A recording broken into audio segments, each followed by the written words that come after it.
ఓం గం గణపతే నమః. శ్రీ మహాగణపతి పురాణం 10వ భాగం. రచన తాడంకి వెంకట లక్ష్మీ నరసింహరావు గారు. మూషికుని వృత్తాంతం. దండకారణ్యంలో ఒక మహర్షి ఉండేవాడు. ఆయన గృహస్థుడు. అయితేనే భార్యాభర్తలిరువురు ముష్మిక చింతనతో కాలం గడిపేవారు. వారు నివసిస్తున్న వనంలో చిన్న కుటీరం నిర్మించుకొని దానిలో నివసిస్తూ ఆ చెంతనే ఉన్న భూమిని సేద్యం చేసి ధాన్యాన్ని పండిస్తూ ఆ ధాన్యంతో అటుగా వచ్చే అతిథి అభ్యాగతులను సత్కరిస్తూ విశేష పుణ్యం సంపాదించుకున్నారా మహర్షి దంపతులు. ఆ అరణ్య ప్రాంతంలోనే అనింజుడు అనే మూషికరాజు తన భార్యా బిడ్డలతో కలుగులో నివసిస్తూ ఉండేవాడు. మూషికము క్రోధ లోభ మోహ మద మాశ్చర్యాది దురభిమానాలకు ప్రతీక. అంతేకాదు రజోతమో గుణాల ప్రతిరూపం. ఈ రెండు గుణాల కలయిక వినాశనానికి సంకేతం. దీనికి గర్వం అహంకారం అధికం కాబట్టి దీనిని అకువు అని కూడా పిలుస్తారు. ఈ దుర్గుణాలన్నింటినీ పుణికి పుచ్చుకున్న మూషికరాజు అనింజుడు తన భార్యా పిల్లలతో కలిసి మహర్షి దంపతుల చేనులో చొరబడి కాపుకొచ్చిన పంటను ధ్వంసం చేసేవాడు. మహర్షి అదిలించేలోపు రెప్పపాటులో కలుగులో దూరి మాయమైపోయేవాడు. పండిన పంటలో 3వ వంతు పంట అనింజుడి కారణంగా నాశనమైపోయి 1 వంతు పంట మాత్రమే చేతికి దక్కేది. మహర్షి భార్య ప్రతిసారి జరిగే ఈ విధ్వంసానికి పరితపిస్తూ ఒకసారి భర్తతో, నాత, మనము అతిథి సత్కారం కోసం శ్రమించి పండిస్తున్న పంటలో 3వంతులు ఆ మూషికాల వల్ల నాశనమైపోతుంది. ఆ పంట ధాన్యం కూడా మనకి లభిస్తే మరెంతో మందికి ఆహారం ఇచ్చి సత్కరించేవాళ్ళం కదా. మనకి ఆ భాగ్యం లేకుండా పోతుంది. ఆ మూషికాల బారి నుండి పంటను రక్షించుకోవడానికి కనీసం ఒక పిల్లినైనా పెంచుదామా అని అడిగింది భార్య. భార్య మాటలు విన్న మహర్షి నవ్వి ఇలా చెప్పాడు. చూడు, మూషికాల బెడద వదిలించుకోవడానికి మనం పిల్లిని పెంచుతాం. అది ఆ ఎలుకలని చంపుతుంది. దాన్ని అందుకోసం వినియోగించిన యజమానులం కనుక ఆ పాపం మనకి చుట్టుకుంటుంది. అటు తర్వాత ఆ పిల్లి చట్టి మీది పాలు పెరుగు పడగొడుతూ ఉంటుంది. దానిని అదుపులో ఉంచడానికి శునకాన్ని పెంచాలి. ఆ శునకం పిల్లితో పాటు బాటసారుల్ని కరుస్తూ ఉంటుంది. ఆ పాపము మనకే చుట్టుకుంటుంది. శునకానికి ఆహారంలో మాంసం పెట్టాలి.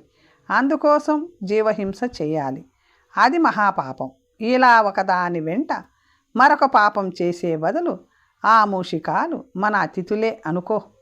అప్పుడు వాటికి ఆహారం లభిస్తూ ఉంటుంది. మనకి ఆతిథ్య ఫలము దక్కుతుంది. ఇలా మహర్షి సమాధానపరిచిన మీదట ఆయన భార్య సంతృప్తి చెంది ఆ మూషికాల విషయం పట్టించుకోవడం మానేసింది. నిత్య తపస్సులైన మహర్షి దంపతులు ఇలా సాత్విక స్వభావంతో ఆలోచిస్తే రజస్తమో గుణరూపమైన మూషికరాజు అనింజుడు తన స్వాభావిక గుణాల చేత మహర్షి కుటీరంలోకి ప్రవేశించి వారి దుస్తులను కొరికి కొర్రెలు చేసి పారిపోయి ఆనందించసాగాడు. వానప్రస్థ ఆశ్రమ జీవితాన్ని గడుపుతున్న ఆ మహర్షి దంపతులు తమకి ఉన్న కొద్దిపాటి నారబట్టలను మూషికాలు కొరికి కొర్రీలు పెడుతున్నా ఎంతో సహనంతో వాటినే కుట్టుకుంటూ కాలం గడపసాగారు. ఇలా కొంతకాలం గడిచింది. ఒకనాడు మార్గాన ప్రయాణిస్తున్న వారి ఆతిథ్యాన్ని స్వీకరించాడు భరద్వాజ మహర్షి. ఆయన అఖండ తపస్సంపన్నుడు. ఆయన సంకల్పం మాత్రం చేతనే సూక్ష్మ శరీరంతో కైలాసానికి చేరి పార్వతీ పరమేశ్వరుల దర్శనాన్ని ఎప్పుడు కావాలంటే అప్పుడు పొందగల గొప్ప యోగీశ్వరుడు. మహాశివభక్తుడు. భరద్వాజ మహర్షి ఆతిథ్యాన్ని స్వీకరిస్తూనే మూషికాల ఆగడాలని వాటిని భరిస్తున్న మహర్షి దంపతుల సహన సద్గుణాలని గమనించాడు. భోజనానంతరం భరద్వాజుడు ఆ దంపతులను ఆశీర్వదిస్తూ, నాయన, మీ సహన సౌశీల్యాలు, ఆదర్శ జీవనం నన్ను సంతోషపరిచాయి. మీకు ఏదైనా వరం ఇవ్వాలని నాకు అనిపించింది. ఏం కావాలో కోరుకోండి అన్నాడు. మహర్షి మందహాసం చేసి, వానప్రస్థాశ్రమ జీవితం గడుపుతూ ముక్తి మార్గంలో పయనిస్తున్న వాళ్ళం. మాకు కోరికలు ఏమీ లేవు స్వామి అని చెప్పాడు. ఆయన భార్య భర్త మెతకతనానికి లోపలే నొచ్చుకుంటూ, అయ్యో, ఎంత తెలివి తక్కువ వాడు నా పతి, కనీసం ఈ మూషికాల బెడద నివారించమని వరం కోరుకోకూడదా అనుకుంది మనసులో. ఆ ఇల్లాలి అంతరంగాన్ని గ్రహించిన భరద్వాజ మహర్షి మందహాసం చేసి, అమ్మా, నీ మనోగతం నాకు అర్థమైంది. అయినా ఒక మాట చెబుతా విను. మనం ఒకటి తలిస్తే దైవం మరొకటి తలుస్తాడు. నీ మనోభీష్టం నెరవేరడానికి ఒక మార్గం ఉంది. పరబ్రహ్మ అవతారమైన శ్రీ విఘ్నేశ్వర వార్షిక వ్రతమాచరించి అది మొదలు సంవత్సరం పాటు ప్రతి మాసంలో వచ్చే శుద్ధ చతుర్థి నాడు వినాయకుని యథావిధిగా పూజిస్తూ సంవత్సరాంతమున 12వ మాసంలో ఉద్యాపన చేసుకోండి. ఆ తదుపరి విఘ్నరాజే మిమ్మల్ని అనుగ్రహిస్తాడు అని చెప్పి ఆశీర్వదించాడు. భరద్వాజ మహర్షి మాటల మీద నమ్మకం ఉంచి ఆ దంపతులు కొద్ది రోజుల తర్వాత వచ్చిన భాద్రపద శుద్ధ చతుర్థి నాడు వార్షిక వ్రత దీక్ష స్వీకరించారు. ఆనాడు ఆ దంపతులు శాస్త్రోక్తంగా విఘ్నేశ్వరుని పూజించి ఆయనకి ప్రీతి పాత్రమైన ఉండ్రాళ్ళు, లడ్లు, బెల్లము, మోదకాలు, కదలీఫలాలు, జంబూఫలాలు, నారికేళాలు తదితర 21 పదార్థాలు నివేదనకు పెట్టారు.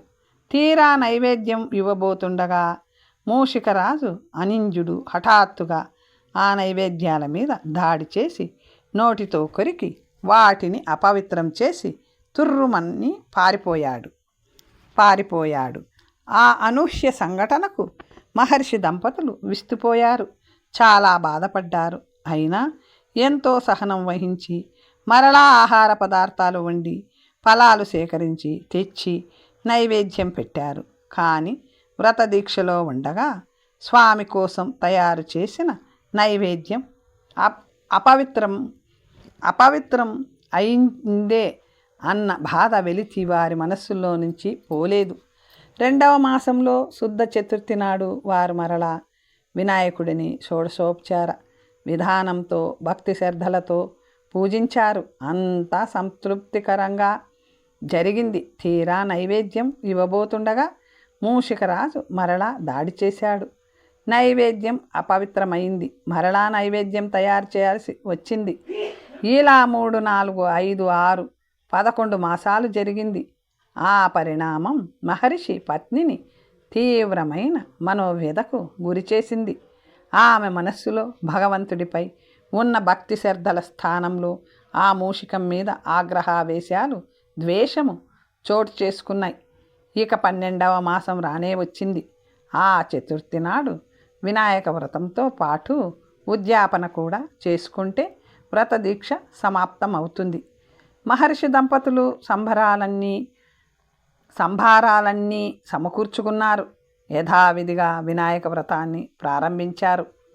మహర్షి మనస్సంతటిని విఘ్నేశ్వరుని మీద లగ్నం చేసి భక్తి శ్రద్ధలతో పూజ చేయసాగాడు. ఆయన భార్య మాత్రం తద్విరుద్ధంగా మూషికం మీద ఉన్న ద్వేషంతో రగిలిపోతూ ఆనాడెలాగైనా ఆ మూషికపు ఆగడాలకి అడ్డుకట్ట వేయాలన్న కృత నిశ్చయంతో ఉంది. భర్త మనస్సు భగవంతుని ధ్యానంలో ఉంటే భార్య మనస్సు మూషిక ధ్యానంలో ఉంది. ఆ మూషికం ఏ వైపు నుంచి వస్తుందో, ఏ పదార్థం మీదకి దాడి చేస్తుందో దానిని ఎలాగైనా ప్రతిఘటించాలన్న దృఢ నిశ్చయంతో కర్ర ఒకటి చెయ్యి మాటున దాచుకొని దిక్కులు చూడసాగింది మహర్షి పత్ని. ఇంతలో పూజాక్రమంలో నైవేద్యం పెట్టే సందర్భం రానే వచ్చింది. మహర్షి నైవేద్యానికి సంబంధించిన మంత్రం చదువుతున్నాడు. ఆయన భార్య మూషికం రాక కోసం నలువైపులా దిక్కులు చూస్తుంది. అంతలో వినాయక విగ్రహం వెనక నుంచి, పాదాల మధ్య నుంచి దారి చేసుకుని పత్రిలో నుంచి తల పైకెత్తి మూషికుడు నైవేద్యం వైపు చూశాడు. ఆ క్షణంలోనే ఆవిడ దృష్టి అటుపడింది. తాను ఎంతోసేపటి నుంచి ఎదురు చూస్తున్న ఆ తుచ్చ మూషికం భగవంతుని పూజించిన పత్రి మధ్యలో నుంచి ఆ పూజా పత్రిని అపవిత్రం చేస్తూ, చీచి దీన్నింకా క్షమించడమా? మహర్షి భార్య ఆగ్రహావేశంతో ఒళ్ళు మరిచి ఊగిపోతూ, ఓరి మూషికమా, నీ భగవద్ ప్రచారానికి ఇదే నా శాపం. అసుర ప్రవృత్తితో మమ్మల్ని హింసించిన నీవు అసురుడవై జన్మించు. ఈ వినాయకుడి చేతనే పరాభవం పొందుమని శపిస్తూ చేతనున్న దుడ్డుకర్రను విసిరేసింది. విసురుగా దూసుకెళ్లిన దుడ్డుకర్ర మూషికునికి బలంగా తగిలింది. ఆ దెబ్బకి మూషికుడు గిలగిలా తన్నుకుంటూ వినాయకుని పాదాల ముందు పత్రిలో ప్రాణం వదిలాడు. అంతవరకు భగవన్నామ స్మరణలో భగవద్ధ్యానంలో నిమగ్నుడై ఉన్న మహర్షి ఆ అనూహ్య సంఘటనకు చలించిపోయాడు. భార్య చేసిన కిరాతకం ఆయన హృదయాన్ని కలిచివేసింది. ఆయనలో సహనం అంతరించి ఆగ్రహం అంకురించింది. ఓసి పాపాత్మురాల, కర్మబంధాలను తెంచుకునే మార్గం ఈ వానప్రస్థం. అది తెలిసి కూడా నువ్వు సామాన్య మానవురాలి వలె ఒక మూషికం మీద ద్వేషం పెంచుకొని దానిని శపించావు. దాని చావుకి కారకురాలివయ్యావు. ఈ జీవహింస మహాపాపం. నశించడానికి నువ్వు కూడా మరో జన్మ ఎత్తి ఈ మూషికాసురుని చేత చెరబట్టబడతావు. నీ అకారణ ద్వేషానికి, పాపానికి ఇదే తగిన శిక్ష అని శపించాడు మహర్షి. ఆవిడ దుఃఖిస్తూ, స్వామి, చాలా కాలంగా ఆ మూషికం నన్ను బాధిస్తుంది. నైవేద్యాలను అపవిత్రం చేస్తూ వస్తున్నది. సహించాను. నేడు వ్రత సమాప్తి ఉద్యాపన. ఈనాడైనా దాన్ని తరిమేసి నైవేద్యం అపవిత్రం కాకుండా కాపాడాలని నేను చూస్తుంటే అది ఏకంగా భగవంతుని పాదాల మధ్యని చేరి ఆయనకి మనం పూజ చేసిన పవిత్రమైన పత్రిని అపవిత్రం చేసింది. నన్ను ఇన్నాళ్లుగా అంతులేనంతటి క్షోభకి గురిచేసిన మూషికాన్ని దండించాలనుకోవడం తప్పెలా అవుతుంది? నాది అకారణ ద్వేషం ఎలా అవుతుంది అని ప్రశ్నించింది బాధగా. ద్వేషం, పగ, క్రోధం లాంటివన్నీ దుర్గుణాలు. వీటికి సకారణం లేదా అకారణం అనే మినహాయింపు ఉండదు. అగ్ని వంటిదే పాపం. దానిని తాకితే బాధ తప్పదు. మనం వానప్రస్థ జీవితం గడుపుతున్నాం. సహనం, శాంతి, భూతదయ, అహింస పాటించడం మన ధర్మం. వాటిని ఈనాడు నువ్వు విస్మరించావు. అతిథి సేవ మన కర్తవ్యం. అతిథి అంటే మానవుడే కాదు, సర్వజీవులు అతిథులే. మూషికరాజు మన అతిథి అని నీకు ఏనాడో చెప్పాను. అది నువ్వు విస్మరించావు. ఇహ విఘ్నేశ్వరుడంటే సాక్షాత్ పరబ్రహ్మమే సర్వజీవులలో వసిస్తున్నాడు. ఈ సత్యం నువ్వు మర్చిపోయావు. మూషిక రూపంలో నైవేద్యాన్ని ఆరగించడానికి వచ్చిన భగవంతుడిని గుర్తించలేక అది మామూలు జంతువు అన్న భావంతో, క్రోధంతో దాని మీదికి కర్ర విసిరి హింసించావు. పైగా శపించావు. మనం ఆశ్రమవాసులం. అహింస మన ధర్మం. మనం మానవులం. ఆలోచించగల బుద్ధి, జ్ఞానం, విచక్షణ భగవంతుడు మనకి ప్రసాదించాడు. ఆ విషయం నువ్వు మర్చిపోయి ఆ మూగజీవాన్ని వధించావు.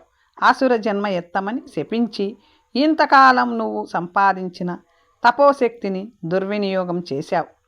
అందుకే నీకు పాపం సంక్రమించింది. నిజానికి నేను నిన్ను శపించలేదు. నువ్వు చేసిన అకృత్యానికి గాను భవిష్యత్తులో నువ్వు అనుభవించబోయే ఫలితం గురించి చెప్పాను అంతే. మహర్షి శాంతంగా పలికిన ఆ మాటలకు ఆయన అర్ధాంగికి జ్ఞానోదయం అయ్యింది. ఆవిడ వినయంగా చేతులు జోడించి, అయితే నా పాపానికి పరిహారం లేదా?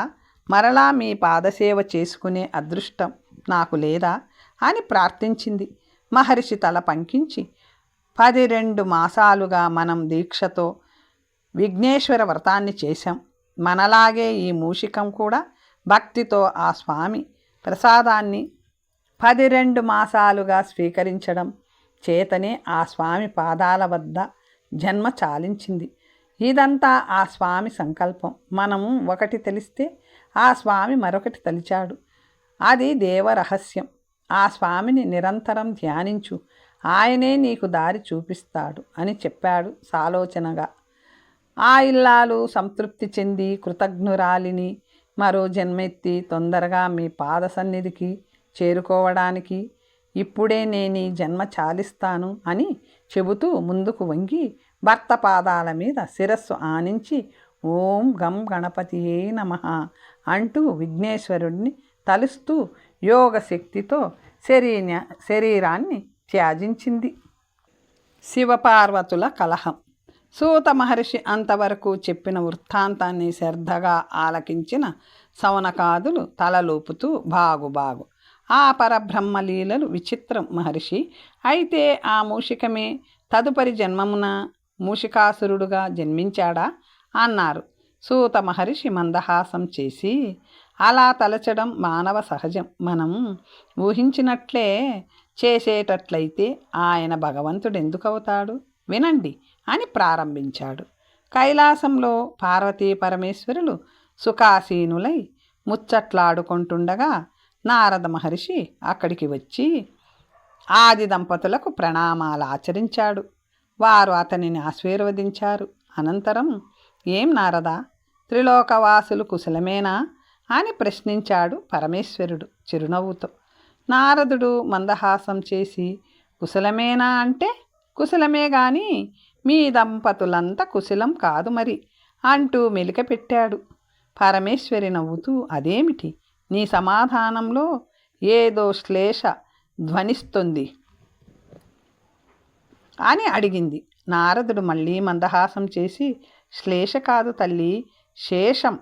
తమకింకా కుమారుడు జన్మించలేదు, తారకాసుర సంహారం జరగలేదు. మీ దంపతులు ఆ మాట మర్చిపోయి కులాసాగా ముచ్చట్లు చెప్పుకుంటున్నారు. మరి మీరున్నంత కుశలంగా త్రిలోకవాసులు ఉండగలరా అన్నాడు. మహేశ్వరుడు మందహాసం చేసి, వారి క్షేమ సౌభాగ్యాల కోసమే కదా మహాగణపతి అవతరించాడు. అతనిని పూజించిన వారికి తారకుని వల్ల ఎలాంటి భయము బాధ ఉండదు. అతనిని భక్తితో స్మరించినంత మాత్రముననే వారి యోగక్షేమములను అతడు సంరక్షించగలడు అని చెప్పాడు. నారదుడు తల ఊపుతూ, నిజం నిజం, విఘ్నేశ్వరుడు అంతటి శక్తి సమర్థుడే, శక్తిపుత్రుడు కదా అన్నాడు నర్మగర్భంగా. ఆ మాటలకు పార్వతీదేవి గర్వాతిశయంతో తల పంకించి, నిజం చెప్పావు నారద, శక్తిపుత్రుడు కాబట్టే సాక్షాత్ ఈ పరమేశ్వరుడిని ఎదిరించి నిలవరించగలిగాడు అన్నది. నిజం నిజం అయితే మాతా, పురుషుడి కంటే ప్రకృతే అధికురాలన్న మాట అన్నాడు నారదుడు కవ్విస్తూ. సత్యం, ఎంతటి పురుషుడైనా ప్రకృతి సహకారం లేనిదే ఏం సాధించగలదు? అసలు శక్తి అనేది లేకుండా ఏ పురుషుడైనా మనగలడా అని హేళన చేసింది పరమేశ్వరి. ఆ శక్తిని అర్ధ శరీరాన భరిస్తున్న వాడిని నేను కదా. నా అర్ధ శరీరాన్ని పంచి ఇవ్వకుంటే ఇంతటి శక్తి ఎక్కడ తలదాచుకునేది నారదా? నేను కాదంటే శక్తికి నిలువ నీడెక్కడయ్యా అంటూ పరిహసించాడు పరమేశ్వరుడు. నారదుడు తల ఊపుతూ, నిజం నిజం, అయ్యవారు చోటివ్వకుంటే అమ్మవారికి అధోగతే, కనుక శక్తి కన్నా పురుషుడే మిన్న అంటే తమరే అధికులన్నాడు. కాదు, పరమేశ్వరుడు తన అర్ధభాగంలో నన్ను నిలుపుకోగలిగే శక్తిని అతనికి నేనే ప్రసాదించాను, కనుక నేనే మిన్న అన్నది పరమేశ్వరి పంతంగా. ఆ శక్తిని నా నుండి నా సంకల్ప మాత్రంతో నేనే సృజించాను కనుక ఆ శక్తి కంటే నేనే మిన్న అన్నాడు పరమశివుడు పౌరుషంగా. నారదుడు కల్పించుకుంటూ ఇదే ఇప్పుడు ముల్లోకవాసులను పట్టి పీడిస్తున్న సమస్య. శివుడు అధికుడా, అమ్మవారు అధికురాలా? ఇద్దరిలో ఎవరు అధికులో తేలితే వారి పుత్రుడుగా విఘ్నేశ్వరుడు పూజలు అందుకుంటాడు, భక్తులను కటాక్షిస్తాడు. మీ ఇద్దరిలో ఎవరు అధికులో మీరే తేల్చి చాటండి మాత అన్నాడు. సరే అంటూ పార్వతీదేవి భూలోకం వైపు దృష్టి సారించి, అలా చూడు నారద, మహర్షి భార్య ఆగ్రహావేశాలకు బలి అయిన మూషికరాజు అనింజుడిని అసురుడిగా జన్మించమని కదా ఆ ఋషిపత్ని శాపమిచ్చింది. ఈ పరమేశ్వరి ప్రియపుత్రుడైన విఘ్నేశ్వరుడి ప్రసాదాన్ని స్వీకరించిన ఆ మూషికుడు మహాపుణ్యం సంపాదించుకున్నాడు. విధివశాత్తు మరణించిన ఆ మూషికుడికి ఇప్పుడు ఉత్తమ జన్మను అనుగ్రహించి నేనే స్వయంగా విద్యాబుద్ధులు నేర్పి ఆ శాపాన్ని నివృత్తి చేస్తాను. గణపతిని భజించి అతని ప్రసాదాన్ని స్వీకరించిన వారికి ఈ పార్వతీదేవి కటాక్షం లభిస్తుంది. ఎందుకంటే గణపతి పార్వతీ తనయుడు కదా. ఆ సత్యాన్ని ఈ మూషికుడు తదుపరి జన్మ ద్వారా నిరూపిస్తాను అన్నది జగన్మాత. బాగు దయామయి అయిన జగన్మాత ఒక అఖువుకి అభయమిచ్చింది. సర్వజీవులకి తల్లి కదా, ఎంతైనా తల్లే మరి అని నారదుడు మందహాసం చేసి, పరమేశ్వర, అమ్మవారు తన పుత్రుడి ప్రసాదం తిన్న అకువు బాధ్యత స్వీకరించారు. మరి తమరు ఆ ఋషిపత్ని పక్షం వహిస్తారా అని అడిగాడు. మహాశివుడు మందహాసం చేస్తూనే సమాధానం చెప్పకుండా అంతర్ధానమయ్యాడు. నారదుడు విస్తుపోతూ, హవ్వ, సమాధానం చెప్పకుండా సదాశివుడు మాయమైపోయాడేమిటమ్మా అని అడిగాడు.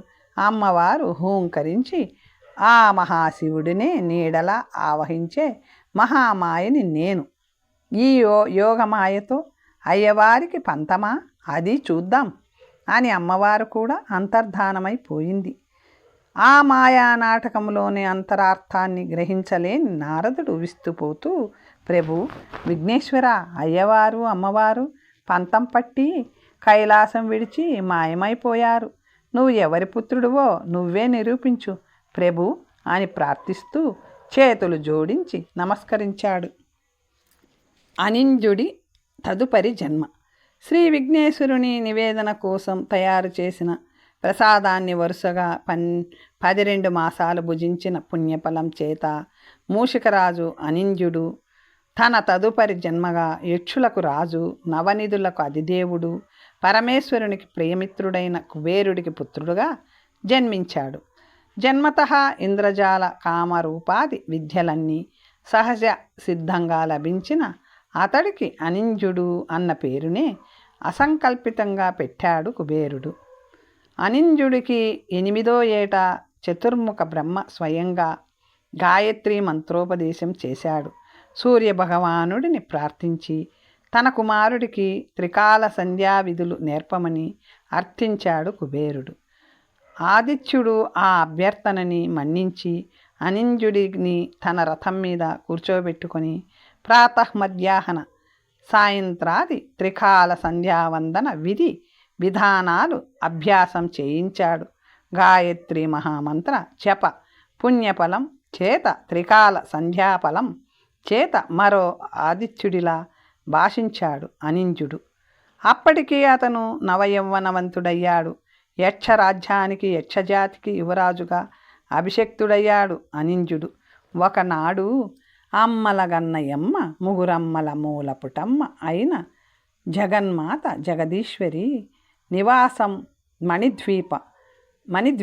ఆ మణిద్వీపం భూలోకానికి పైనున్న స్వర్గలోకం, పితృదేవతాలోకం, గోలోకం, వసులోకం, బ్రహ్మలోకం, వైకుంఠము, కైలాసమునకు పైన విలసిల్లుతుంది. సమస్త లోకాలలో నివసించే వారంతా మణిద్వీపం చేరి అమ్మని దర్శించి ఆశీస్సులు పొందుతుంటారు.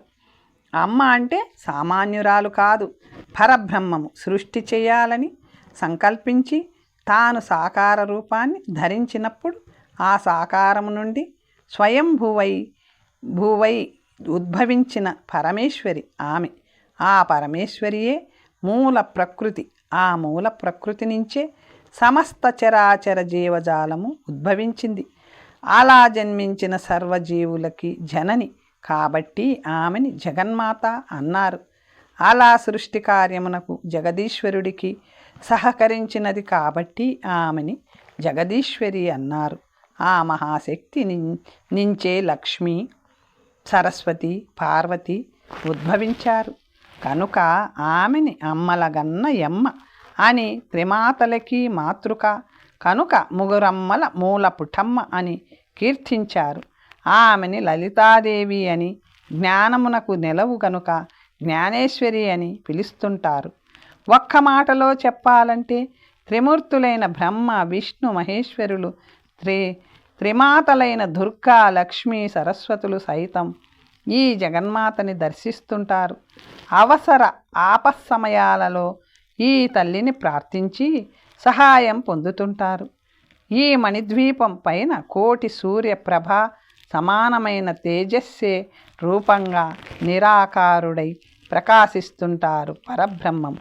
ఆ మహా తేజస్సే పరబ్రహ్మము. ఆ తేజస్సే అతని లోకము. ఆ మహా తేజస్సుని దివ్య దృష్టి కలవారు మాత్రమే దర్శించగలరు. అందుచేత మూల సృష్టికర్తని దర్శించడం సాధ్యం కాదు. కనుక అతని అర్ధ శరీరమైన అమ్మవారిని దర్శించి తరిస్తుంటారు దేవతలు, మహర్షులు, తదితర పుణ్యవంతులు. అలాంటి సందర్భం ఒకటి కలిసి వచ్చి కుబేరుడు దేవీ దర్శనార్థం మణిద్వీపం వెళ్తూ తన కుమారుడైన అనింద్యుడిని వెంట తీసుకు వెళ్ళాడు.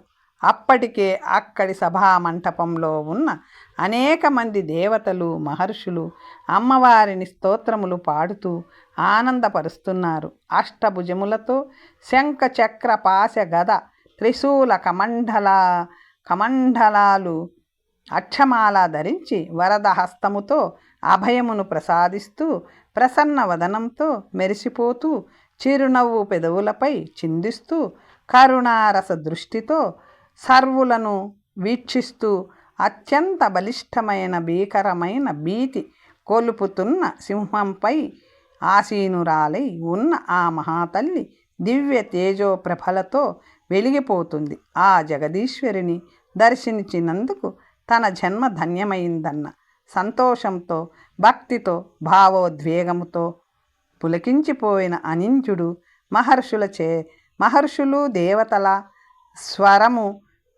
స్వరములతో గొంతు కలిపి ఆ దేవిని భక్తి ప్రపత్తులతో ఇలా స్తుతించాడు.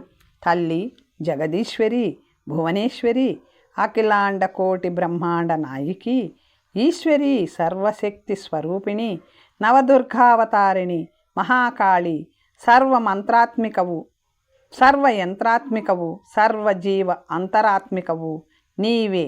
వేదాంత వేదినివి, సమస్త జ్ఞాన స్వరూపిణివి, సమస్త జగదాధారిణివి నీవే. సర్వ శుభములను ప్రసాదించే త్రిమాతృకలు లక్ష్మీ, దుర్గా, సరస్వతివి. త్రిమూర్తుల బ్రహ్మ, విష్ణు, శివ ఆత్మస్వరూపిణివి నీవే. సర్వార్థ సాధనకు మూల శక్తివైన, సమస్త జగత్తుకి మూలాధారిణివైన జగన్మాత నారాయణి నమస్తే నమస్తే నమస్తే అంటూ భక్తి ప్రపత్తులతో, ఆనంద బాష్పాలతో, భావోద్వేగపూరిత స్వరంతో స్తుతించాడు అనింద్యుడు. ఆహా, అద్భుతం అద్భుతం అంటూ అందరూ ప్రశంసల వర్షం కురిపిస్తుంటే అనింద్యుడిలో చిరుగర్వం చోటు చేసుకుంది.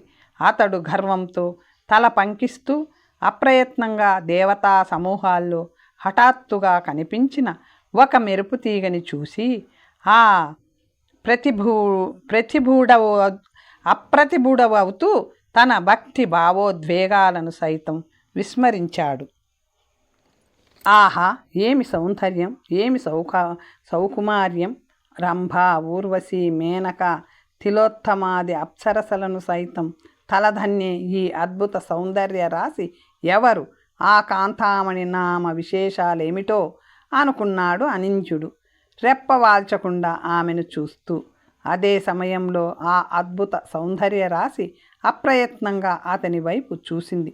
ఆమె అలా చూసింది తడవుగా అనింద్యుడు అది దేవీ సభామంటపం అన్న సంగతి కూడా విస్మరించి కామపూరిత నేత్రాలతో ఆమెను చూస్తూ కన్ను గీటాడు. ఆ దుడుకు చర్యకు ఆ యువతి నుదురు చిట్లిస్తూ ఏహ్యభావంతో తల తిప్పేసుకుంది. అనింజుడి మోహం జేవురించింది. ఆ అవమానాన్ని భరించలేనట్లు లోపలే ఆవేశంతో రగిలిపోయాడు. అంతలో జగన్మాత ప్రశంసాత్మకమైన స్తుతులు చేసిన అనింజుడిని చూస్తూ ఎవరా యువకుడు అని అడిగింది జనాంతికంగా. కుబేరుడు చప్పున చేతులెత్తి నమస్కరిస్తూ నా పుత్రుడే మాత, పేరు అనింజుడు అని తెలిపాడు. అనింజుడా అంటూ పరిహసించింది మాత. ఆ పరిహాసానికి అందరూ నవ్వారు. అనింజుడు అంటే నిందించకూడనివాడు అని అర్థం. అనింజుడు అంటే నిందింపబడువాడు లేదా నిరంతరం నిందలు పొందుటకు తప్ప మరి దేనికి తగనివాడు అని అర్థం. ఆ అంతరార్థం గ్రహించి అందరూ నవ్వుతుంటే అనింజుడు అవమాన భారంతో లోపలే ఉడికిపోతూ అప్రయత్నంగా ఆ యువతి వైపు దృష్టి సారించాడు. ఆ యువతి మహా సౌందర్య రాశి. అందరికంటే మిన్నగా ముసిముసిగా నవ్వుతూ అతని వైపు చూసింది. నీకిదే తగిన శాస్తి అన్నట్లు ఆ నవ్వు ఆ యువతి చేసిన పరిహాసం అనింజుడిని హృదయాన్ని ఆవేశంతో మరింతగా రగిలించింది. తనని అష్టదిక్పాలకులలో ఒకడైన కుబేరుని కుమారుడిని చతుర్ముఖ బ్రహ్మ ద్వారా గాయత్రి మంత్రోపదేశం పొంది సాక్షి సూర్యనారాయణుడి వద్ద త్రికాల సంధ్యావందనం అభ్యసించిన యక్షరాజ్య రాజకుమారుడనైన తనని ఒక ఆడది పరిహసించి పరాభవిస్తుందా? ఎప్పటికైనా ఈ అందగత్తెని చెరబట్టి పరాభవించకపోతే అనించ అన్న తండ్రి పిలుపుతో ఆలోచనలో నుంచి ఉలిక్కిపడుతూ తేరుకున్నాడు అనింజుడు. ఏమిటా పరధ్యానం మందలించాడు కుబేరుడు తగ్గుస్వరంతో. క్షమించండి అన్నాడు అనింజుడు పూర్తిగా జాగృతుడవుతూ. కుబేరుడు మందహాసం చేసి నీ మనస్సు ఎక్కడ విహరించిందో గ్రహించాన్లే. ఆ సౌందర్య రాశి గంధర్వరాజు చిత్రాంగదుడి పుత్రిక చిత్రాంగి అని గొనిగాడు. చిత్రాంగి అనుకున్నాడు అనింజుడు లోపల. ఆమెకు మరో గంధర్వ కుమారునితో వివాహం నిశ్చయమైపోయింది. అందుకే దేవి ఆశీస్సుల కోసం తండ్రి వెంట ఇక్కడికొచ్చింది అని చెప్పాడు కుబేరుడు తగ్గుస్వరంతో. ఆ మాట వినగానే అనింజుడిలో ఆవేశం కట్టలు తెంచుకుంది. పదుగురిలో తనని పరిహసించిన ఆ పడుచుపిల్లకి వివాహమా? తన పగ తీరకుండానా? కుమారుడి అంతర్యాన్ని గ్రహించని కుబేరుడు ముసిముసిగా నవ్వుతూ నీకు ఓ సంబంధం చూశానులే, ఆ వివరాలు తర్వాత చెప్తా గాని అదిగో అటు చూడు. జగన్మాత సమక్షంలో ఆవిర్లు కక్కుతున్న సువర్ణ పాత్ర కనిపిస్తుందే, అదే జ్ఞానామృతం అని చెప్పాడు. జ్ఞానామృతమా అంటూ విస్మయంగా అటు చూచాడు అనింజుడు. అవును, జ్ఞానామృతం. ఆ జ్ఞానామృతం ఒక్క చుక్క తాగిన వారికి సైతం త్రిలోక జ్ఞానం లభిస్తుంది. అట్టివారు త్రిలోక పూజ్యులు అవుతారు చెప్పాడు కుబేరుడు. త్రిలోక జ్ఞానం, త్రిలోక పూజ్యులు గొనిగాడు అనింజుడు ఆశ్చర్యంగా. అవును, అట్టి గౌరవాన్ని పొందడం కోసమే దేవతలు మహర్షులు తరచూ దేవీ సాన్నిధ్యానికి వస్తుంటారు. కానీ ఇంతవరకు ఆ జగన్మాత ఎవ్వరిని అనుగ్రహించలేదు, ఎవ్వరికి జ్ఞానామృతం ప్రసాదించలేదు. ఆ అదృష్టవంతుడు ఎవరో ఎక్కడున్నాడో అన్నాడు కుబేరుడు. జ్ఞానామృతం దాన్ని సేవించిన వారు త్రిలోక పూజ్యులు అవుతారు. కాట్టి గౌరవం పొందిన వాడికి త్రిలోకాలు దాసోహమంటాయి. జ్ఞానామృతం సేవించి తాను త్రిలోక పూజ్యుడు అయితే ఆ గంధర్వపుత్రి తనకి దాసోహం అవుతుంది. కానీ ఆ విధంగా జరుగుతుందా? జరగదు.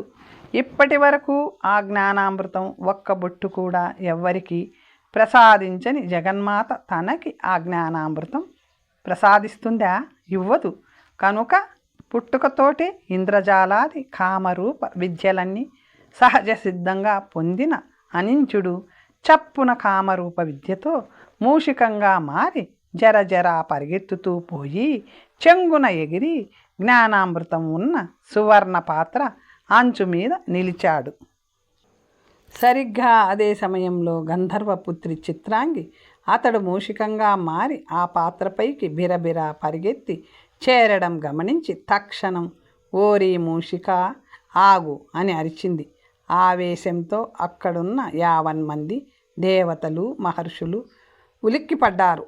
అంతలో మూషికుడు చప్పున జ్ఞానామృతంలోకి తల వంచి కొన్ని చుక్కలు జ్ఞానామృతం చప్పరించాడు. అది గమనించిన జగన్మాత, ఓరి మూషికుడా, జగన్మాతనైన నా సమక్షంలో అసుర బుద్ధితో దొంగతనంగా దుర్మార్గంగా జ్ఞానామృతాన్ని సేవిస్తావా మూర్ఖుడా? నీ దురహంకారానికి తగిన ఫలితం అనుభవించు. అసుర బుద్ధి గల నీవు మూషికాసురుడవై అసుర జన్మనెత్తుతావు అని పలికింది. అంబా ఆగ్రహంతో మూషికుడు ఆ జగన్మాత వైపు ధిక్కారపూర్వకంగా చూస్తూ, అసురుడినై జన్మిస్తే మాత్రమేం నా అధికారాన్ని ఎవరు ఎదిరించగలరు? మాతా, జ్ఞానామృతం సేవించాను, నాకిక త్రిలోక జ్ఞానం సిద్ధిస్తుంది. నేను త్రిలోక పూజ్యుడిని అవుతాను అన్నాడు అహంకారంతో. అవుతావు. ఈ అమ్మని ధిక్కరించిన నువ్వు త్రిలోక జ్ఞానం ఉండి కూడా జ్ఞాన శూన్యుడివి అవుతారు. జ్ఞానామృతం ద్వారా నీకు లభించిన త్రిలోక పూజ్యత నిన్ను జయించిన వారిని వరిస్తుంది. నీవు కలకాలం అతడికి బానిసవై భరిస్తావు అని పలికింది జగన్మాత ఆగ్రహంతో. ఆ శాపవాక్కులు విని నిశ్చేష్టుడయ్యాడు అనింజుడు. అంతలో కుబేరుడు కల్పించుకొని, అమ్మ జగన్మాత, అమ్మలగన్న అమ్మవి, సకల చరాచర జీవకోటికి అమ్మవి, నాకు నా కుమారుడికి మాతవి. నా పుత్రుడు దుడుకుగా ప్రవర్తించాడు. అందుకు నేను నీకు క్షమార్పణలు చెప్పుకుంటున్నాను తల్లి. నా కుమారుడిని క్షమించు. అతడి తప్పు కాచి క్షమాభిక్ష పెట్టు. శాపాన్ని ఉపసంహరించు. అమ్మవి, దయాగుణ సాగరివి.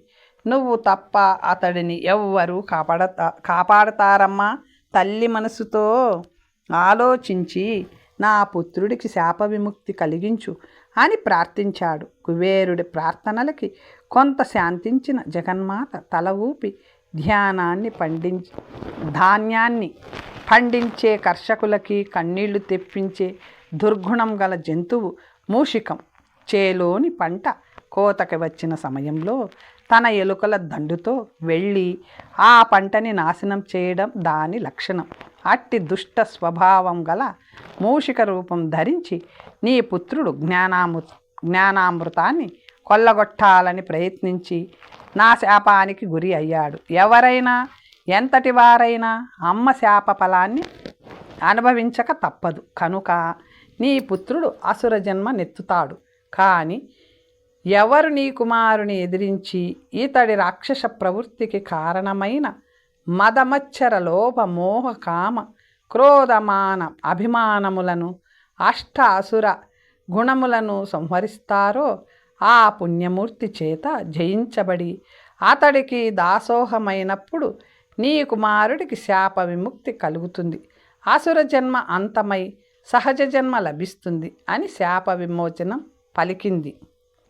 అంతటి దుర్గతి పెట్టడానికి కారకురాలైన చిత్రాంగి వైపు ఆగ్రహంగా చూస్తూ అనింజుడు పటపటా పళ్ళు కొరుకుతుండగా అతడి మూషిక రూపం నుండి జీవజ్యోతి వెలువడి పాతాళలోకం దిశగా సాగిపోయింది. మూషికాసురుడి జననం. పాతాళలోకంలో అసురుడు పరిపాలించే రాజ్యాలు అనేకం ఉన్నాయి. పాతాళలోకానికి చక్రవర్తి ప్రహ్లాదుని మనుమడు బలిచక్రవర్తి. ఇతడు జన్మరీత్యా అసురుడైన దైవభక్తి పాపభీతి మెండుగా కలిగినవాడు కనుక దేవతలు మహర్షులు ఇతడిని పూజ్యభావంతో గౌరవిస్తుంటారు. అయితే పాతాళలోకంలో అనేక రాజ్యాలున్నాయి. ఆ రాజ్యాలకి పాలకులు అసురులు. వీరందరికీ గురువు శుక్రాచార్యుడు. ప్రస్తుతం పాతాళంలో ఒక రాజ్యాన్ని తారకాసురుడు పాలిస్తున్నాడు. ఇతడు బ్రహ్మ కోసం ఘోర తపస్సు చేసి ఆయన్ని మెప్పించి శివవీర్యం వల్ల జన్మించిన శివపుత్రుని చేతిలో తప్ప మరెవరి చేత తనకి మరణం సంభవించకుండా బ్రహ్మ నుంచి వరం పొందాడు. ఆ వర ప్రభావంతో స్వర్గలోకం మీద దండెత్తాడు తారకుడు. సరిగ్గా ఆ సమయంలోనే వైకుంఠం నుంచి వస్తున్న దుర్వాస మహర్షిని మధుపానమత్తుడైన దేవేంద్రుడు అవమానించాడు. ముక్కోపి అయిన దుర్వాసుడు అవమాన భారంతో రగిలిపోతూ, ఓరి ఇంద్ర, ఏ సిరిని చూసుకుని నువ్వు మిడిసి పడుతున్నావో ఆ సిరి నీకు దూరమైపోవుగాక, నువ్వు రాజభ్రష్టుడివి అగుదువుగాక అని శపించాడు. అంతలో స్వర్గం మీద దండెత్తాడు తారకుడు. అతడిని ఎదిరించలేక స్వర్గాన్ని వదిలి పారిపోయి భూలోకానికి వచ్చి కొండ గుహల్లో దాచుకున్నాడు ఇంద్రాది దేవతలు. ఇప్పుడు వారంతా తారకుని మారకుడు ఎప్పుడు జన్మిస్తాడా అని నిరీక్షిస్తూ ఉన్నారు. ఇలాంటి పరిస్థితుల్లో మహిష్మతీపురం రాజ్యానికి వారసుడుగా అసుర వంశంలో జన్మించాడు మూషికాసురుడు. అసలే తారకుని బాధలు పడలేక తల్లడిల్లిపోతున్న దేవతలకి మూషికాసురుని జననం మరింత భయాన్ని కలిగించింది. ప్రస్తుతం దేవతల పరిస్థితి దయనీయంగా మారింది. స్వర్గాన్ని కోల్పోయారు. అసురుల దుశ్చర్యల కారణంగా యజ్ఞయాగాలు జరుగక ఆహుతులు అందడం లేదు. ఒకవైపు అసురుల వంశం వృద్ధి చెందుతుంది. తారకుడు, మూషికుడు, త్రిపురుడు త్రిలోకాలను భయభ్రాంతులకు గురిచేస్తున్నారు. దేవతలు మాత్రం దిక్కులేక ఆహుతులు అందక శుష్కించి క్షీణించి పోతున్నారు.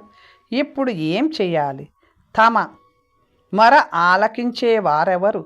దేవతలంతా బ్రహ్మదేవుడిని ప్రార్థించి నీవిచ్చిన వరాల వల్లే ఆ అసురులు మృత్యుభయం లేక చెలరేగుతున్నారు. వాళ్ళు మాత్రమే నీ వంశస్థులా?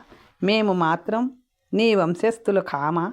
నీ పుత్రుడు అయిన కశ్యపునికి పుత్రులుగా వారు మేము జన్మించాము కదా. వారికి లోక వినాశకమైన వరాలిచ్చిన వాడివి మమ్మల్ని కూడా బలవంతులని చేసి ఆదుకోవడం నీ బాధ్యత కాదా? మాకేదైనా దారి చూపించు, దేవజాతి వృద్ధి చెందడానికి ఉపాయం చెప్పు అని అడిగారు. బ్రహ్మదేవుడు మందహాసం చేసి, దేవతలైన దానవులైన కర్మఫలాన్ని అనుభవించక తప్పదు. తారకుడు, మూషికుడు, త్రిపురుడు వారి వారి కర్మఫలాన్ని అనుభవించడానికే అసుర జన్మలెత్తారు. అలాంటి వారికి ఎప్పటికైనా మరణం తప్పదు. అట్లే దేవతలైన మీరు దేవతలమన్న అహంభావంతో విర్రవీగి ఈ దుస్థితిని తెచ్చుకున్నారు. అమరావతికి అమృతానికి దూరమయ్యారు అన్నాడు. అయితే ఇప్పుడు మా గతి ఏమిటి? అడిగాడు దేవేంద్రుడు. అందరికీ దిక్కు ఇప్పుడా నారాయణుడే. అతడికే మొరపెట్టుకుందాం. దానవాంతకుడని కీర్తిగాంచిన ఆ శ్రీహరి ఏదో ఒక దారి చూపిస్తాడు, పదండి అన్నాడు విధాత. అంతట దేవతలు, మహర్షులు ఆ మాత్రం మార్గం దొరికినందుకు ఊపిరి పీల్చుకుంటూ బ్రహ్మ వెంట వైకుంఠానికి బయలుదేరారు. క్షీరసాగర మదనం. సూత మహర్షి ఒకసారి ఓం నమో నారాయణాయ అంటూ అష్టాక్షర మహామంత్రాన్ని జపించి తదుపరి కథనాన్ని ప్రారంభించాడు. ఆ విధంగా బ్రహ్మాది దేవతలు వైకుంఠానికి చేరుకొని శేషపాన్పుపై పవలించిన శ్రీమన్నారాయణుడిని అనేక విధాల స్తుతించారు. ఆ స్తోత్రములకు సంతసించిన శ్రీహరి ప్రసన్నుడై, బ్రహ్మాది దేవతలారా, మీ కోరిక ఏమిటి? ఎందు నిమిత్తం నన్ను దర్శించారు? నా వల్ల మీకు కావలసిన సహాయం ఏమిటి అని ప్రశ్నించాడు. అంతటా దేవాదిదేవ, ఈ ఇంద్రుని దురహంకారం వల్ల దానవులు స్వర్గాన్ని వశం చేసుకున్నారు. యజ్ఞయాగాదులు నాశనం చేసి ధర్మజ్ఞాన్ని కలిగించారు. దిక్పాలకులకు దిక్కులేని వాళ్లను చేశారు.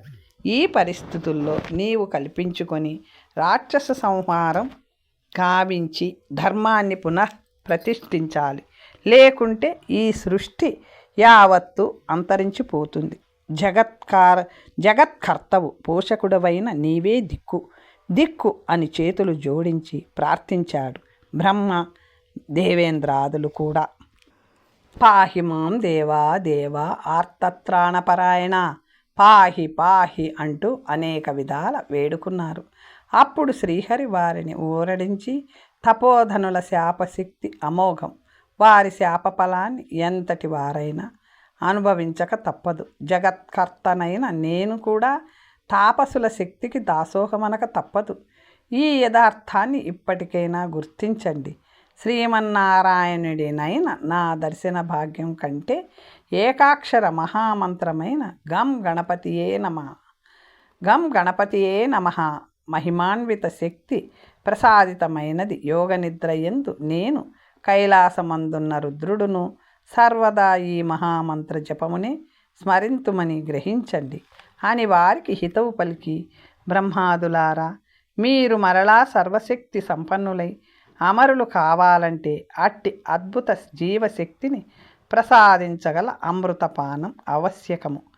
ఈ అమృతము అష్ట ఐశ్వర్యములతో సహా ఈ క్షీరసాగర గర్భమునందు దాగి ఉన్నది. క్షీరసాగర మదనము జరిగిన కానీ అమృత భాండం లభించదు. శక్తిహీనులైన మీరు సాగర మదనం చెయ్యలేరు. కావున మీ దాయాదులైన ఆ దానములను మంచి మాటలతో మెప్పించి ఒప్పించి తీసుకురండి అని చెప్పాడు నారాయణుడు. అప్పుడు దేవేంద్రాదులు వెళ్ళి దానవులతో మాట్లాడి అమరత్వాన్ని అనంతరం దుర్వాసుని శాప ఫలితం హాలాహలమై క్షీరసాగరాన్నించి ప్రభవించింది. ఆ హాలాహల జ్వాల త్రిలోకాలను దగ్ధం చేయబోతుండగా శ్రీహరి సూచన మేరకు దేవతలు శంకరుని ప్రార్థించారు. అప్పుడు శంకరుడు ప్రత్యక్షమై ఆలాహలాన్ని ముద్దగా చేసి మృంగి తన కంఠమునందు బంధించాడు.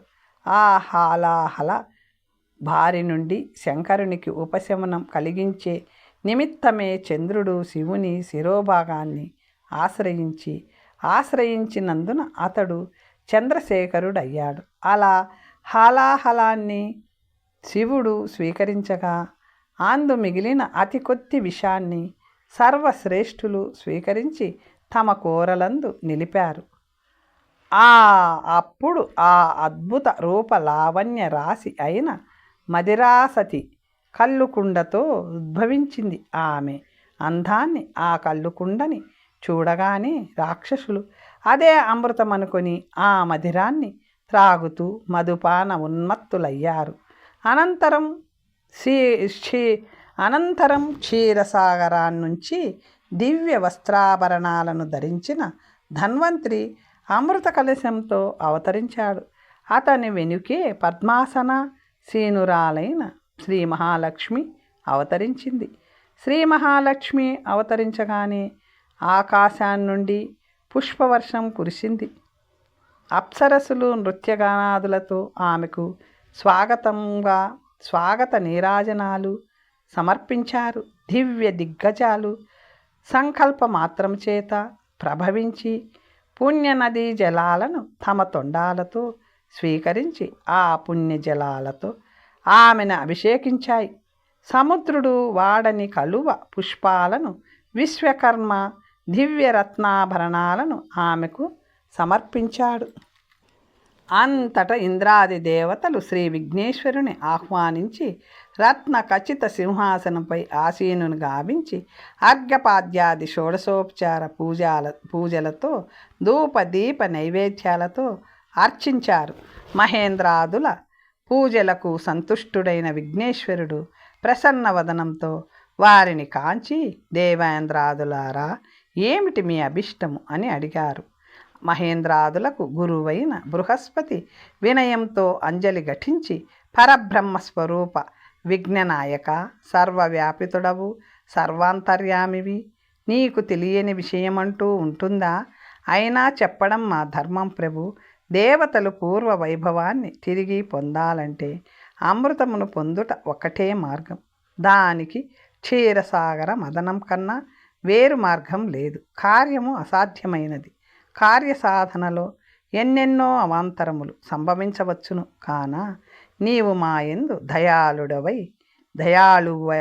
దయాళుడవై ఈ కార్యమునందు మాకు అడుగడుగున సాయపడి మాకు అమృతపానం సిరి సంపదలతో సహా అఖండ విజయాన్ని చేకూర్చగలందులకు నిన్ను ప్రార్థిస్తున్నాం అని భక్తి శ్రద్ధలతో విన్నవించాడు. విఘ్నేశ్వరుడు వారిని అనుగ్రహిస్తూ తదాస్తు, క్షీరసాగర మదన కార్యంలో మీకు ఎదురయ్యే విఘ్నాలు ప్రమాదాలను త్రిమూర్తుల సహాయ సహకారాలతో అధిగమించి మీరు విజయాన్ని సాధిస్తారు. నేను నా మహత్తును ప్రదర్శించి మీకు సంపూర్ణ జయాన్ని కలిగిస్తాను. అమరులారా, జయోస్తు విజయోస్తు అని వారిని ఆశీర్వదించి అదృశ్యుడయ్యాడు గణపతి. దేవతలు పరమానంద భరితులై విఘ్నేశ్వరుని పూజాక్షతలను శిరస్సున దాల్చి ప్రసాదాన్ని భక్తితో స్వీకరించారు. అనంతరం శ్రీహరిని ధ్యానిస్తూ కేశవ, మాధవ, గోవింద, నారాయణ తండ్రి, జగద్రక్షక, మాకు నీవు అభయమిచ్చిన ప్రకారం ఈ క్షీరసాగరమందు మహాకూర్మము వై అవతరించు ప్రభు అంటూ వెలుగెత్తి ప్రార్థించారు మహేంద్రాది దేవతలు. మరుక్షణమే క్షీరసాగర గర్భమందు ప్రళయం సంభవించినట్లు సముద్ర జలాలన్నీ ఒక్కసారి అల్లకల్లోలమైపోయాయి.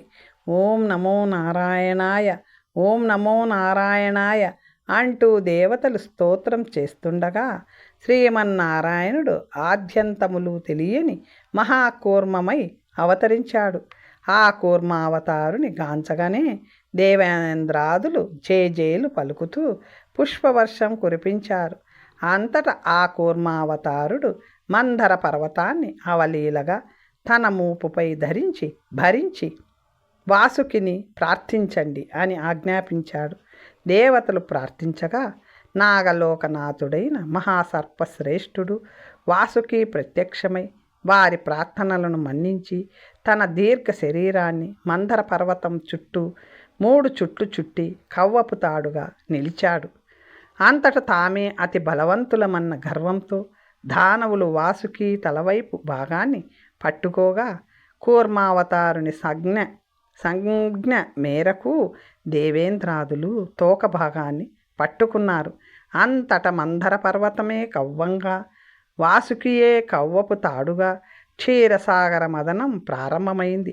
అలా సాగరాన్ని మదిస్తున్నప్పుడు ఆ మదనంలో తన శరీర బాధ చేత వాసుకి నోరు తెరిచినప్పుడు మహేంద్రుడు కలవరపడుతూ ఆచార్య, ఏమిటి విపరీతం అని అడిగాడు.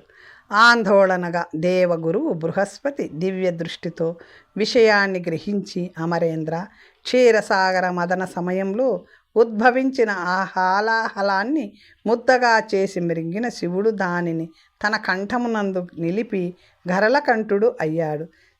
శివుడు స్వీకరిస్తుండగా జారిన అతి స్వల్ప హాలాహల భాగాన్ని సర్ప వృచ్చిక జాతులు స్వీకరించి తమ కోరలందు కొండెములందు భద్రపరుచుకున్నాయి. అయితే ఆ హాలాహలమందలి శేషభాగము ఈ సముద్ర జలములందు మిగిలిపోయింది. అదే ఇప్పుడు తెల్లని నురుగు రూపంగా సముద్ర కెరటాలపైకి చేరుతుంది. ఆ విష ప్రభావం చేత ఈ జలచరములు అకాల మృత్యువాత పడుతున్నాయి. ఆ విష ప్రభావాన్ని సంపూర్ణంగా తొలగించకపోతే భవిష్యత్తులో క్షీరసాగరమును శ్రీ లక్ష్మీనారాయణులను దర్శించడానికి వచ్చేవారికి అకాల మృత్యువు తప్పదు. అంతేగాక ఈ క్షీరసాగర ప్రభావం చేత సప్తసాగరములలోని జలములన్నీ విషపూరితములై పోతాయి. అప్పుడు ఎవరు ఎక్కడ ఏ సముద్ర జలాన్ని పానం చేసినా కాలసర్పం కాటు వేసినట్లు విలవిలలాడుతూ నురగలు కక్కుకుంటూ మరణిస్తారు అని చెప్పాడు. అయితే ఈ ప్రమాదాన్ని నివారించే మార్గం లేదా ప్రశ్నించాడు మహేంద్రుడు. ఇది మహర్షులమైన మా వల్ల కానీ అమరులైన మీ వల్ల కానీ సాధ్యమయ్యే పని కాదు. దీని నివారణకు త్రిమూర్తులే పూనుకోవాలి, లేదా త్రిమూర్తులనే సృష్టించిన ఆ పరబ్రహ్మ స్వరూపుడైన విఘ్నేశ్వరుడే ఈ ప్రమాదాన్ని ప్రసాదించే అమృతాన్ని సరి సమానంగా పంచుకుందామని ఆశ పెట్టారు. అమృతం వచ్చాక దేవతలను సంహరించి తామే అమృతాన్నంతటినీ స్వీకరించి త్రిలోకాలను జయించవచ్చునన్న దురాశతో దానవులు సరేనన్నారు. అప్పుడు వారంతా కలిసి మందర పర్వతాన్ని పెకిలించి క్షీరసాగరం మీద నిలపగానే అది కాస్త సముద్రంలో మునిగిపోయింది. అంతట దేవతలు శ్రీమన్నారాయణుని ప్రార్థించారు. శ్రీమన్నారాయణుడు ప్రత్యక్షమై, వత్సలారా, ఈ ముల్లోకాలలోనూ ఎవరు ఏ కార్యం తలపెట్టినా మున్ముందుగా విఘ్నాలకు అధిపతి అయిన విఘ్నేశ్వరుడిని పూజించి అతడిని ప్రసన్నుడిని చేసుకోవడం ఆచారం. ఈ ఆచారాన్ని మీరు మర్చిపోయారు. విఘ్నేశ్వరుడంటే ఎవరనుకుంటున్నారు? సాక్షాత్ పరబ్రహ్మమే. కనుక మీరు ఇక్కడే ఇప్పుడే సంకల్పించి విధి విధాన పూర్వకంగా విఘ్నేశ్వరుని ఆహ్వానించి అర్ఘ్యపాద్యాది షోడశ విధానాలతో పూజించి ఆయనని ప్రసన్నుడిని చేసుకోండి. మీ ప్రార్థన మన్నించి విఘ్నేశ్వరుడు క్షీరసాగర మదనం జరిగి మీకు విజయం చేకూరేలా అనుగ్రహిస్తాడు. మీకు విఘ్నేశ్వరుడి అనుగ్రహం లభించిన వెంటనే నేను మహాకూర్మమై అవతరించి మందర పర్వతాన్ని నా వీపున ధరిస్తాను, క్షీరసాగర మదనం జరిపిస్తాను అని తెలిపాడు.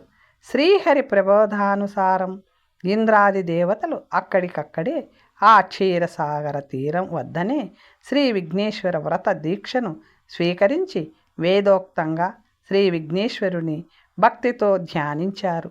భక్త సులభుడైన శ్రీ విఘ్నేశ్వరుడు ప్రసన్న వదనంతో అభయహస్తంతో వారి ముందు ప్రత్యక్షమయ్యాడు. అలా క్షీరసాగర మదనం అనేక వందల దివ్య సంవత్సరాల పాటు జరిగాక దుర్వాసుని శాపం చేత ఆ సముద్రంలో మునిగిపోయిన కామధేనువు, కల్పవృక్షము, చింతామణి, ఐరావతం, ఉచ్చైశ్రవం వీటితో పాటు రంభాది అప్సరసలు ముందుగా బయటకొచ్చారు. వాటిని ఇంద్రుడు స్వీకరిస్తాడని కూర్మావతారుడు చెప్పగా అమృతం మీదనే ధ్యాస ఉన్న దానవులు సరేనన్నారు. అంతట నవనిధులు వెలువడగా వాటిని కుబేరునికి ప్రసాదించాడు శ్రీహరి. తదుపరి చంద్రుడు వెలువడగా అతడిని రుద్రుని శిరోభూషణంగా అలంకరించమని ఆనతిచ్చాడు. దేవతలు, మహర్షులు కైలాసానికి వెళ్ళి శివుడిని దర్శించి శరణు కోరారు. శంకరుడు నిట్టూర్పు విడిచి, వాడు శస్త్ర అస్త్రాల వల్ల కానీ పురుషుల చేత కానీ చావడు, కనుక మీరు వెళ్ళి జగన్మాతను ప్రార్థించండి అని చెప్పాడు. దేవతల బృందం మణిద్వీపానికి వెళ్ళి జగన్మాతని దర్శించి అనేక స్తోత్రములు చేసి శరణు వేడి, అమ్మ జగదీశ్వరి, భండాసురుడి బాధలు భరించలేకపోతున్నాం. వాడికి శ్రీచేత మాత్రమే మరణించేటట్లు వరం ఉన్నది. కనుక నీవు తప్ప మరెవ్వరూ వాడిని సంహరించలేరు. కనుక నీవు తక్షణం ఆ అసురుడి మీద దండెత్తి వాడిని వధించి లోకాలికి శాంతిని ప్రసాదించు అని ప్రార్థించారు వినయంగా. వారందరి ప్రార్థనలు విన్న జగన్మాత తల పంకించి, సరే, లలితాదేవినై వెళ్ళి బండాసురుడి మీదికి దండెత్తి వాడిని తుదముట్టిస్తాను, మీరు నిర్భయంగా ఉండండి అని అభయమిచ్చింది. భండాసుర సంహారం అనంతరం జగన్మాత తన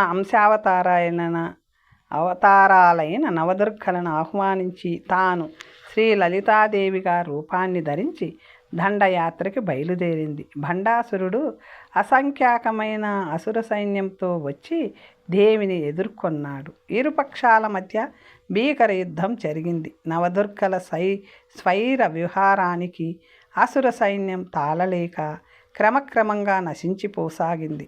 భండాసురుడు కూడా శక్తిమంతుడైనప్పటికీ ఎన్నో భయంకర అస్త్రాలను ప్రయోగించినప్పటికీ శ్రీ లలితాదేవి శ్రీమూర్తి గనక ఆమె ముందు నిలవలేకపోతున్నాడు. ఆనాడు యుద్ధం ముగిశాక తన పురానికి తిరిగి వచ్చిన భండాసురుడు యుద్ధములో తన సైన్యాన్ని సంహరిస్తున్న శ్రీ లలితాదేవిని, నవదుర్గలని ఎలా నిలువరించాలో పాలుపోక అసురజాతి గురువైన శుక్రాచార్యుడి పుత్రుడు విశుక్రుడిని తలుచుకున్నాడు. మరుక్షణం విశుక్రుడు అతని ముందు ప్రత్యక్షమయ్యాడు. భండాసుర, నన్నెందుకు స్మరించావు అని అడిగాడు విశుక్రుడు.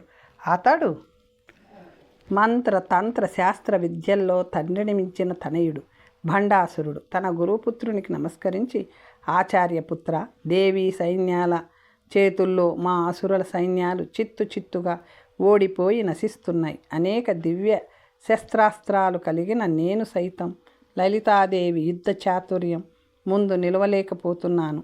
లలితాదేవిని నిరోధించి ఆమెను జయించే మార్గం కానక మహాతపస్సంపన్నులు వేద విద్యా విశారదులైన మిమ్మల్ని స్మరించాను. మా గురుదేవులు మీ పితృదేవులైన శుక్రాచార్యుల వారు కాననాలకు వెళ్ళి తపోదీక్షలో ఉన్నందున మాకు అత్యంత ఆప్తులు, ఆ తండ్రికి తగ్గ తనయుడు అయిన మీరు తప్ప మాకు వేరు దిక్కు లేదు.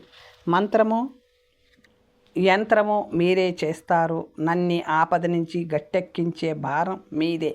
రేపు జరిగే యుద్ధంలో దేవీ శక్తుల మీద నేను విజయం సాధించాలి, ఇదే నా ప్రార్థన అని మొరపెట్టుకున్నాడు. తరువాత కథ వచ్చే భాగంలో తెలుసుకుందాం. నమస్తే.